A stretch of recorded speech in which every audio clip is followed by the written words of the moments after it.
Welcome back to the Brutally Honest Review. In the Joyish Kingdom, this might be the most slept on OG NFT project, and it's by a world-renowned artist. Someone whose real-life sculptures have been collected by legendary athletes like Novak Djokovic, Serena Williams, as well as multi-million-dollar entrepreneurs and businessmen like Grant Cardone. One of the coolest things about this project is that they're not just limited to the digital world. They were a brand well before NFTs. The Spaceman sculpture has even been featured at Major League Baseball games like at Minute Maid Park for the Astros vs. Red Sox. He also created the world's second most diamond-intensive art pieces with 6,200 diamonds. That's 517 carats, and it was called Frozen with Desire. The BOONJI project, created by Brendan Murphy.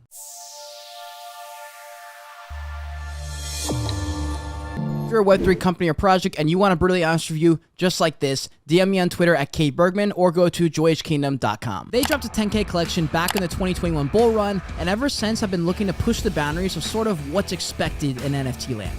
For example, let's talk about the year-long collaboration that BOONJI had with the ARX, which led to one of the largest commission art sculptures you will literally ever see, titled Dreams Matter. You can find that showcase in London. You guys know I'm a sucker for branding. That is how a brand is fucking built to the extreme right there. The BOONJI Spaceman character is a pioneer and explorer, something from Brendan's heart as a true Joyager, it seems, a seeker of wisdom and experience. We may have to call him a Joyager. But what sort of sets apart BOONJI from other NFT artist-led projects is how committed he is to engaging with the community and keeping updates and talking to them and posting on social media. That's not really seen much in Web3. Like, you've got to be putting yourself out there and engaging with people to actually spread that brand and awareness. You guys know that is my shtick. Like, you've got to be out there spreading your message, spreading your brand, talking to people. Like, that's my bread and butter. You guys know that's how it's done. And people in this community get to literally participate, because if you have 4 Genesis BOONJIs, you can combine them to make a Super BOONJI, which is a separate collection where you have creative custom control, and you can literally burn your 4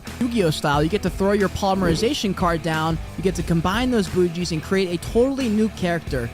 Really cool stuff. Some extra perks for holders have been the airdropped NFTs, as well as a redeemable NFT collection, which I'm going to try for my own Joyish collections. That's for people who want the real stuff. And you look at my whole YouTube studio, it's all NFT art stuff. Another interesting thing I found is they're launching a custom BOONJI sneakers brand that will have NFT verification, because each pair is a unique one of one. So they're remaining in their Web3 ethos and trying to push blockchain forward, as well as catering to the bigger audience with in real life activations for the brand. So to tie it back full circle, is BOONJI actually underrated? Not because they're going to moon tomorrow, more because it's like a cool story, cool brand, cool artist to be a part of. Now, this is a brutally honest review, so let's talk about what they could work on. They've got decent content out there. After doing Google searches, it seems like a lot of their footage and videos come from just stock photographers that are there at these events. You need more personal content, and for the videos and photos to mesh with the brand, and for that you need dedicated, specified content that you're looking for when you go to these events.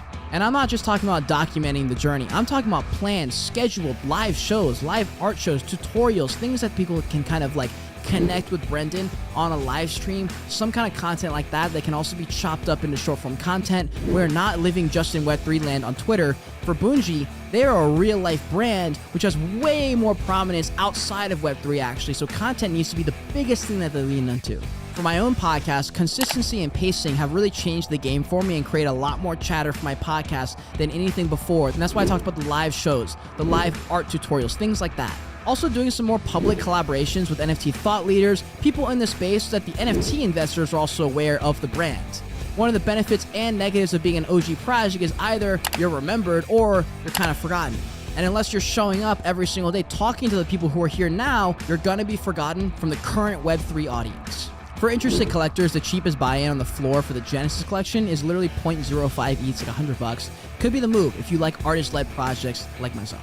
By the way, I have some Joyish Kingdom NFTs, the torches that are coming very soon. If you follow me on Twitter, you know exactly what I'm talking about. We are well over allocated as far as interest just from literally one post about it. So make sure you're following me there on Twitter at KBergman. I will be releasing more information for this Joyish torch collection that will be coming out over the next few weeks. Anyways, I look forward to meeting you, Brendan, one day, getting my hands on a signed Spaceman for the YouTube studio, or maybe a Joyish collaborated, I don't know, something like that. Until next time, continue on your Joyish, continue to learn, and be grateful you're live watching this video.